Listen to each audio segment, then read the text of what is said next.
ಸ್ವಾಗತ ಸುಸ್ವಾಗತ. ಎಲ್ಲ ಸೌಜನ್ಯ ಹೋರಾಟಗಾರಿಗೂ ಸತ್ಯದ ಪರವಿರ್ತಕ್ಕಂಥ ಎಲ್ಲ ಹೋರಾಟಗಾರಿಗೂ ಹಾರ್ದಿಕವಾದ ಸ್ವಾಗತ. ನೋಡಿ ಸ್ನೇಹಿತರೆ, ಧರ್ಮಸ್ಥಳದಲ್ಲಿ ಸರಣಿ ಹತ್ಯೆಗಳ ಬಗ್ಗೆ, ಕೊಲೆಗಳ ಬಗ್ಗೆ, 11 ವರ್ಷದ ಹುಡುಗಿ 1500 ಚಿಲ್ಡ್ರ ಅನುಮಾನಾಸ್ಪದವಾಗಿ ಸತ್ತಿರ್ತಕ್ಕಂಥದ್ರ ಬಗ್ಗೆ BLR ಪೋಸ್ಟ್ ಮಾಡಿತ್ತು. ಅದ್ರ ಬಗ್ಗೆ ನಿನ್ನೆ ಏನು ಸಲ್ಲಿಸ್ತಲ್ಲ SIT ತಂಡ ವರದಿ, SIT ತಂಡ ಏನು ಕೋರ್ಟಿಗೆ ಸಲ್ಲಿಸ್ತಲ್ಲ, ಆ ವರದಿಯಲ್ಲಿ ಇವೆಲ್ಲ ಇದಾವ ಇಲ್ವ ನನಗಂತೂ ಗೊತ್ತಿಲ್ಲ.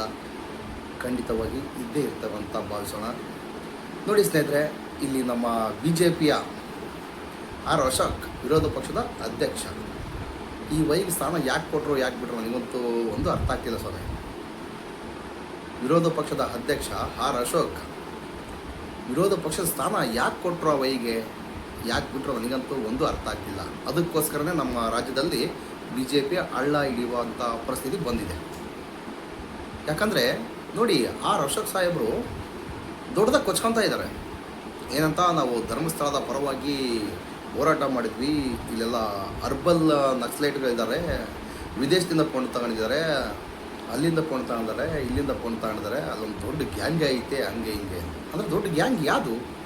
ಅದೇ ಸೌಜನ್ಯ ಹೋರಾಟಗಾರರ ಅಥವಾ ಬೇರೆ ಇನ್ಯಾರೊಂದು ಇದ್ದಾರೆ ಅಲ್ಲಿ, ಸೌಜನ್ಯ ಹೋರಾಟಗಾರರ ಅಥವಾ ಬೇರೆ ಯಾರು ಇದ್ದಾರೆ ಎಂಬುದರ ಬಗ್ಗೆ ನಿಮಗೆ ಮಾಹಿತಿ ಇದೆಯಾ? ಈಗ ನೀವು ಹೇಳ್ತಕ್ಕಂಥ ಮಾಹಿತಿ ನೋಡ್ರೆ ಸೌಜನ್ಯ ಹೋರಾಟಗಾರರ ಮೇಲೆ ಬೊಟ್ಟು ತೋರಿಸ್ದಂಗೆ ಆಗ್ತಾ ಇದೆ. ಆದರೆ ಅದರಲ್ಲಿ ನಾನು ಒಬ್ಬ. ವಿದೇಶದಿಂದ ದುಡ್ಡು ಅಲ್ಲಪ್ಪ. SIT ತನಕ ತಂಡ ನೀನೇನೋ ಹೊತ್ಕೊಂಡು ಹೋಯ್ತಲ್ಲ, ಗಂಟು ಬಕೆಟ್ನಲ್ಲಿ ಮತ್ತು ಸುತ್ತಿಕೊಂಡು ಮೂಟೆಗಟ್ಟಲೆ ಹೊತ್ಕೊಂಡು ಹೋದ್ರಲ್ಲ ಕೋರ್ಟಿಗೆ, ಅದರಲ್ಲಿ ಏನಾದರೂ ಇದೆಯಾ? ಫಾರಿನ್ ಕೊಂಡು R ಅಶೋಕ ಸಾಹೇಬ್ರೆ, ಫಾರಿನ್ ಕೊಂಡು ನಿಮ್ಗೆ ಎಲ್ಲನ್ನ ಕಾಣಿಸ್ತಾ ಇಲ್ವಾ? ಅದನ್ನೇಳಿ ಮೊದಲು. ಅದನ್ನ ಬಿಟ್ಟು ದೇವಸ್ಥಾನದ ಮೇಲೆ ಶೆಡ್ಡೆ ಅಂತ ನಾವು ಸಹಿಸ್ಕೊಂಬೋದಿಲ್ಲ. ನಿನ್ನೆ ಒಂದು ಕೃತ್ಯ ಆಯಿತು, ಅದೇ ನಿಮ್ಮ ಕನಕ ಪ್ರಭಾಕರ್ ಹೇಳ್ತಿದ್ರಲ್ಲ, ಅದೇ ಊರಲ್ಲಿ ಇರಬಹುದು ಬಹುಶಃ. ಬೆಳ್ತಂಡಿಯ ಹುಡುಗ ಕೆಲವೊಂದು ಕಿಡಿಗೇಡಿ ಜನಗಳು ಯಾವ ಥರ ಎಲ್ಲ ರೌಡಿಸಮ್ ಮಾಡ್ತಿದ್ದಾರೆ ಅಂದರೆ ಇದಕ್ಕೆಲ್ಲ ಪ್ರೇರಣೆ ಯಾರು? ನೀವು ಮಾತಾಡ್ತಕ್ಕಂಥ ಅದೇ ಲೋಫರ್ ನಕಲಿ ದೇವಮಾನವನಿಗೆ ಸಪೋರ್ಟ್ ಕೊಡ್ತಿದ್ರಲ್ಲ, ಇಂಥವ್ರು ಅವ್ರಿಗೆ ಬೇಕಾಗಿರ್ತಕ್ಕಂಥದ್ದು, ಇಂಥವ್ರನ್ನ ಬಳಸ್ಕೊತಾರೆ. ಆ ಉದ್ದೇಶದಿಂದ ಆಗಿದೆ ಅಂತ ನಾನು ಹೇಳ್ತಾ ಇಲ್ಲ. ಬೆಳ್ತಂಡಿಯಲ್ಲಿ ಮತ್ತು ಧರ್ಮಸ್ಥಳದಲ್ಲಿ ಕಾಮಣ್ಣನಿಗೆ ಎದುರ್ಕೊಂಡು ಈ ಥರ ಕೃತ್ಯಗಳು ಮಾಡ್ತಕ್ಕಂಥದ್ದು ಸರ್ವಸಾಮಾನ್ಯ ಆಗಿಬಿಟ್ಟಿದೆ. ಅಲ್ಲಿ ಅಂಥವ್ರು ಇದ್ದಾರೆ, ಇಂಥವ್ರು ಇದ್ದಾರೆ. ಬೇಜಾರಾದರೂ ಸಾರಿ ಸ್ನೇಹಿತರೆ. ಇದನ್ನೆಲ್ಲ ನೋಡ್ತಾ ಇದ್ದರೆ ಆಡಗಳಲ್ಲೇ ಕೊಡ್ತಾ ಇದ್ದಾರೆ. ಅಂದರೆ ಅದೇ ಬೆಳ್ತಂಗಡಿ ಗ್ರಾಮದವರು, ಇವರಿಗೆ ಕಾನೂನಿನ ಅರಿವೇ ಇಲ್ಲ. ಯಾಕಂದರೆ ಧರ್ಮಸ್ಥಳದ ಕಾಮಂದ ಇವರಿಗೆಲ್ಲ ಮಾರ್ಗದರ್ಶನ ನೀಡ್ತಕ್ಕಂಥದ್ದು ಮೇಲ್ನೋಟ ಕಾಣ್ತಾ ಇದೆ. ಯಾಕಂದರೆ 1500 ಬೇಜನ್ ಪ್ರಕರಣಗಳು, ಅವಕ್ಕೆ ಶಿಕ್ಷೆ ಕೊಡೋಕ್ಕಾಗಿಲ್ವಾ? ಅವಕ್ಕೆ ಶಿಕ್ಷೆ ಕೊಡೋಕ್ಕಾಗಿಲ್ಲ. ನಮ್ಮನ್ನು ಕೆಲಸ ಮಾಡ್ತಾರೆ, ನಮ್ಮ ಮೇಲೆ ಶಿಕ್ಷೆ ಕೊಡುವಂಥ ಕೆಲಸ ಮಾಡಿಸ್ತಾರಾ ಇವರು? ಅಥವಾ ನಮಗೆ ಶಿಕ್ಷೆ ಆಗುತ್ತಾ? ಇಲ್ಲಿ ಒಂದು ದೇಶದಲ್ಲಿ, ಒಂದು ರಾಜ್ಯದಲ್ಲಿ ಕಾನೂನು ಇದೆಯಾ? ನಮಗೆ ಶಿಕ್ಷೆ ಕೊಡುವಂಥ ಕಾನೂನು ಇದೆಯಾ? ಅಂದರೆ ಕಾನೂನು ಅವರಿಗೂ ಒಂದು ಇವರಿಗೊಂದ. ಒಂದು ಮರ್ಡರ್ ಮಾಡಿದ್ರೆ ಸಮೇತ ಮರ್ಡರೆ, ಸಾವಿರಾರು ಮಾಡಿದ ಸಮೇತ ಅಲ್ಲಿ ಸಮೇತ ಮರ್ಡರ್. ಪಾಪ ಪ್ರೀತಿ ಪ್ರೇಮ ಏನೋ ಒಂದು ಆಳಮೂಳ, ಅವನ ಹಣೆ ಬರ ಆ ಹುಡುಗಿ ಒಪ್ಕೊಂಡಿಲ್ಲ, ಅದಕ್ಕೋಸ್ಕರ ಅವನು ಆ ಕೃತ್ಯ ಮಾಡಿದ್ನೋ ಅಥವಾ ಬೇರೆ ಉದ್ದೇಶದಿಂದ ಮಾಡಿದ್ನೋ ನಿಮಗಂತೂ ಗೊತ್ತಿಲ್ಲ. ಇದನ್ನ ಎಲ್ಲಿಗೋ ತಗೊಂಡೋಗಿ ಬಿಡುವಂಥ ಕೆಲಸ ನಾನಂತೂ ಮಾಡೋದಿಲ್ಲ. ಖಂಡಿತವಾಗಿ ಅವಯ್ಯ ತಪ್ಪು ಮಾಡಿದ್ದಾನೆ, ಅವಯ್ಯ ಶಿಕ್ಷೆ ಆಗ್ತಕ್ಕಂಥದ್ದು ಸತ್ಯ. ಅಕಸ್ಮಾತ್ ನೈಟಲ್ಲಿ ಕ್ಯಾಮ್ರಾ ಏನು ಇಲ್ದಂಗೆ ಈ ಕೃತ್ಯ ಎಸಗಿದ್ರೆ ಅವಯ್ಯ ಗ್ಯಾರಂಟಿ ಬಚಾವಾಗ್ತಾ ಇದ್ದ. ಯಾಕಂದರೆ ನೋಡಿ, ಸುಮಂತ್ನ ಕೇಸು ಇಲ್ಲಿವರೆಗೂ ನಗುಮುಖದ ಒಡೆಯ ಸುಮಂತ್ ಸತ್ತು ಇವತ್ತಿಗಾಲೇ ಒಂದು 6 ತಿಂಗಳಾಯ್ತು. ಅವರಿಗೆ ಇನ್ನೂ ನ್ಯಾಯ ಸಿಕ್ಕಿಲ್ಲ. ಅಲ್ಲಿನ ಕೊಲೆಗಡಕರು ಯಾರಂತೇಳಿ ಗೊತ್ತಾಗಿಲ್ಲ. ಕೊಲೆಗಡಕರು ಯಾರಂತೇಳಿ ಇಲ್ಲಿವರೆಗೂ ಗೊತ್ತಾಗಿಲ್ಲ. ನಮ್ಮ ಅಭಿಪ್ರಾಯ, ನಿಮ್ಮ ಅಭಿಪ್ರಾಯ ಏನೈತೆ? ಸಾರಿ ಸ್ನೇಹಿತರೆ, ನಿಮಗೇನಾದ್ರು ಗೊತ್ತಿದ್ದರೆ, ಅಕಸ್ಮಾತ್ ಇದ್ರ ಬಗ್ಗೆ ರಿಪೋರ್ಟ್ ಏನಾದಿದ್ದರೆ ಸ್ವಲ್ಪ ದಯವಿಟ್ಟು ಕಮೆಂಟ್ ಮುಖಾಂತರ ತಿಳಿಸಿ. ಸುಮಂತ್ನ ಕೊಲೆ ಮಾಡಿರ್ತಕ್ಕಂಥ ವ್ಯಕ್ತಿಗಳು ಸಿಕ್ಕಿದಾರ ಬಿಟ್ಟರೆ ನನಗಂತೂ ಇಲ್ಲಿವರೆಗೂ ಯಾವುದೇ ಒಂದು ಯೂಟ್ಯೂಬ್ ಮುಖಾಂತರ, ನ್ಯೂಸ್ ಮುಖಾಂತರ ಅಪ್ಡೇಟ್ ಮಾಡಿಲ್ಲ. ಸಿಕ್ಕಿದರೆ ಕಮೆಂಟ್ ಮುಖಾಂತರ ತಿಳಿಸಿ, ಅದ್ರ ಬಗ್ಗೆ ಮುಂದಿನ ಸಲ ಮಾತಾಡೋಣ. ನೋಡಿ, ಇಂಥ ನಾಲಾಯಕ ರಾಜಕಾರಣಿಗಳು ನಮ್ಮ ರಾಜ್ಯದಲ್ಲಿ ಬೇಜನ್ ಜನ ಇದ್ದಾರೆ. ಯಾರು ಕೆಟ್ಟದ್ದು ಮಾಡ್ತಾರೆ, ಯಾರು ಅತ್ಯಾಚಾರಗಳು ಮಾಡ್ತಾರೆ, ಯಾರು ಕೊಲೆಗಳು ಮಾಡ್ತಾರೆ ಅಂಥವ್ರ ರಕ್ಷಣೆಗೆ ದಡ ದಡ ದಡ ದಡ ದಡ ದಡ ಹೋಗ್ತಾ ಇರ್ತಾರೆ ಎಂಬುದು ಮೇಲ್ನೋಟಕ್ಕೆ ಕಾಣ್ತಾ ಇದೆ.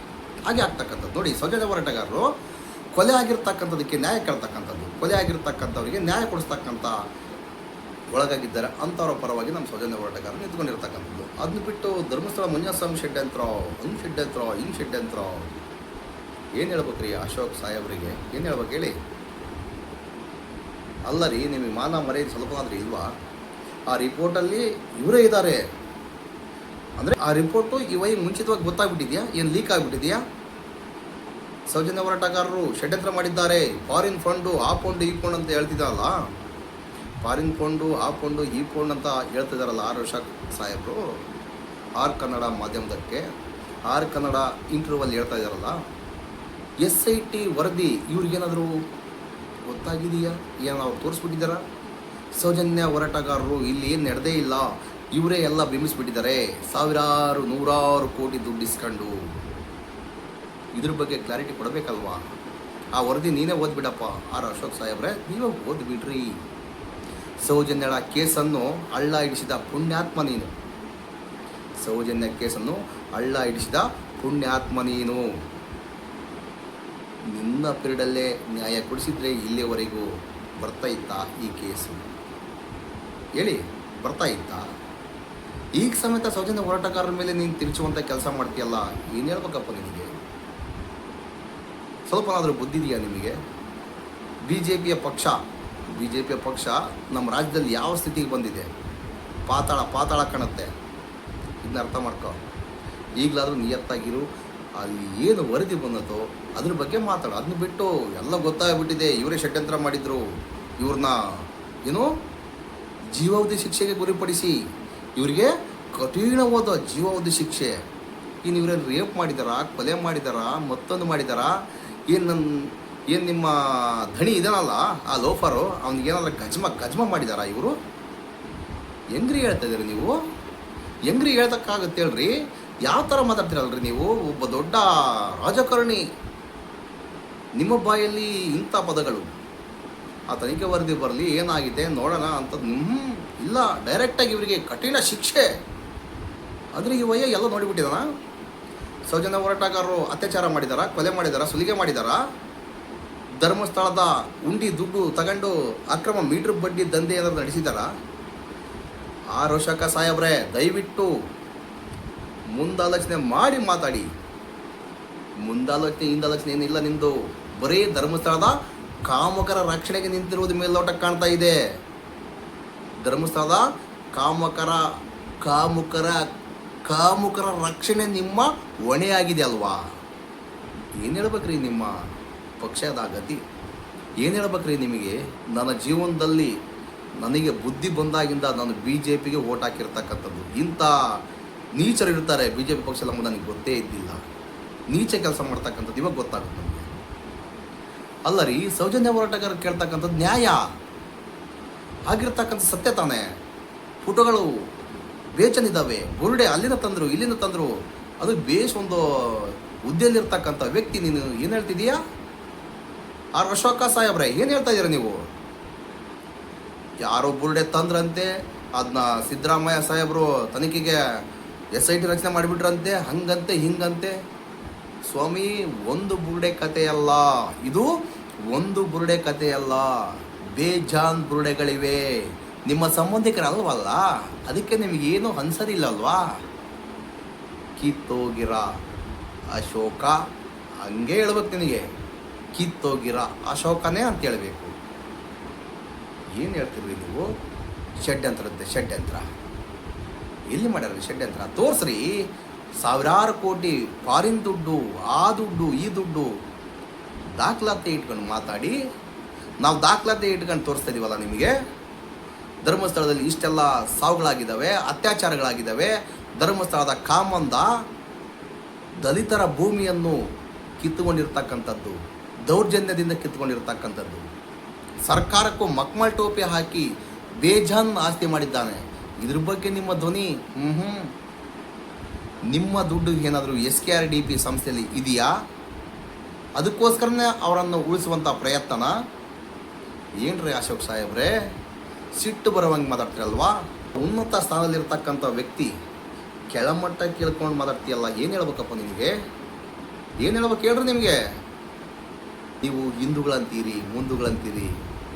ಅಶೋಕ ಗೌಡ, ಸೌಜನ್ಯ ಗೌಡತಿಗೆ ಯಾಕಪ್ಪ ನ್ಯಾಯ ಕೊಡ್ಸೋಕ್ಕಾಗಲಿಲ್ಲ ನಿನ್ನ ಪೀರಿಯಡಲ್ಲಿ? ಈಗ ನೋಡಿ, ನಿಮ್ಮ ಸುಬರ್ದಿಗೆಯಲ್ಲಿರ್ತಕ್ಕಂಥದ್ದು, ನಿಮ್ಮ ಅಸ್ತಿತ್ವದಲ್ಲಿರ್ತಕ್ಕಂಥ ಕೇಂದ್ರ ಸರ್ಕಾರ CBI ತನಿಖೆ ಸಂಸ್ಥೆಯನ್ನು ದುರ್ಬಳಕೆ ಮಾಡ್ಕೊಳ್ತಾ ಇದೆ. ಅಂದರೆ ಸೌಜನ್ಯ ಪ್ರಕರಣವನ್ನು ಮರು ತನಿಖೆ ಮಾಡಬಾರ್ದು ಅಂತೇಳಿ ಅರ್ಜಿ ಹಾಕ್ಸಿರಲ್ಲ. ಇದಕ್ಕೇನು ಹೇಳ್ಬೇಕಪ್ಪ? ಕಾಂಗ್ರೆಸ್ ಏನು ಸುದ್ವಾಗಿಲ್ಲ ರೀ. ಕಾಂಗ್ರೆಸ್ ಪಕ್ಷದ ಸಮೇತ CID ಏನಿದೆಯಲ್ಲ, ಆ ತನಿಖೆ ಸಂಸ್ಥೆಯಿಂದ ಸಮೇತ ಅರ್ಜಿ ಹಾಕಿಬಿಟ್ಟಾರೆ. ಏನಂತ? ಸೌಜನ್ಯ ಮರು ತನಿಖೆ ಆಗಬಾರ್ದು. ಅದರ ವಿರುದ್ಧವಾಗಿ ಅಪೀಲ್ ಹೋಗಿದ್ದಾರೆ, ಮರು ತನಿಖೆ ಆಗಲೇಬಾರ್ದು ಅಂತೇಳಿ. ಇದರಲ್ಲೇ ಗೊತ್ತಾಗುತ್ತೆ BJP, JDS, ಕಾಂಗ್ರೆಸ್ ಎಲ್ಲ ಪಕ್ಷದವರು ಸೇರಿ ಧರ್ಮಸ್ಥಳದಲ್ಲಿ ಏನೇ ಆಗಿಲ್ಲ, ಸೌಜನ್ಯ ಎಂಬ ಹುಡುಗಿ ಸತ್ತೇ ಇಲ್ಲ, ಸೌಜನ್ಯ ಹೋರಾಟಗಾರರು ಸುಳ್ಳು ಸುದ್ದಿಯನ್ನು ಹಬ್ಬಿಸ್ತಾ ಇದ್ದಾರೆ. ಅಲ್ಲಿ ಯಾರು ಪದ್ಮಲತಾ ಇಲ್ಲ, ಆನೆ ಮಾವತಾ ಇಲ್ಲ, ಮತ್ತೊಬ್ಬರಿಲ್ಲ, ಇನ್ನೊಬ್ಬರಿಲ್ಲ.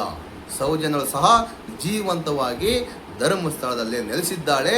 ಅವಳಿಗೆ ಯಾಕೆ ಬೇಕ್ರಿ ನ್ಯಾಯ? ಜೀವಂತವಾಗಿದ್ದಾಳಲ್ಲ ಎಂಬ ಒಂದು ಉದ್ದೇಶ ಇವ್ರದ ಒಂದು ಅರ್ಥ ಆಗ್ತಾ ಇಲ್ಲ. ಇಂಥ ನಾಲಾಯಕ ರಾಜಕಾರಣಿಗಳು ನಮಗೆ ನ್ಯಾಯ ಕೊಡಿಸ್ತಾರೆ, ಅನ್ಯಾಯಕ್ಕೊಳಗಾದವರ ಪರ ನಿಂತ್ಕೊಳ್ತಾರೆ ಎಂಬುದು ನಮ್ಮ ಮೂರ್ಖತನ ಅನ್ಕೋಬೇಕು. ಏನು ಮಾಡೋಕ್ಕಾಗಲ್ಲ ಸ್ನೇಹಿತರೆ. ನಮ್ಮ ಚಾನಲ್ ಬರ್ತಕ್ಕಂಥ ವಿಚಾರಗಳು ನಿಮಗೆ ಇಷ್ಟವಾದರೆ ಲೈಕ್ ಮಾಡಿ, ಸಬ್ಸ್ಕ್ರೈಬ್ ಮಾಡ್ಕೊಳ್ಳಿ, ಶೇರ್ ಮಾಡಿ, ಸಪೋರ್ಟ್ ಮಾಡಿ. Justice for Soujanya. ನಮಸ್ಕಾರ. ಮುಂದಿನ ವಿಡಿಯೋದಲ್ಲಿ ಸಿಗೋಣ. Justice for Soujanya. ಜೈ ಕರ್ನಾಟಕ.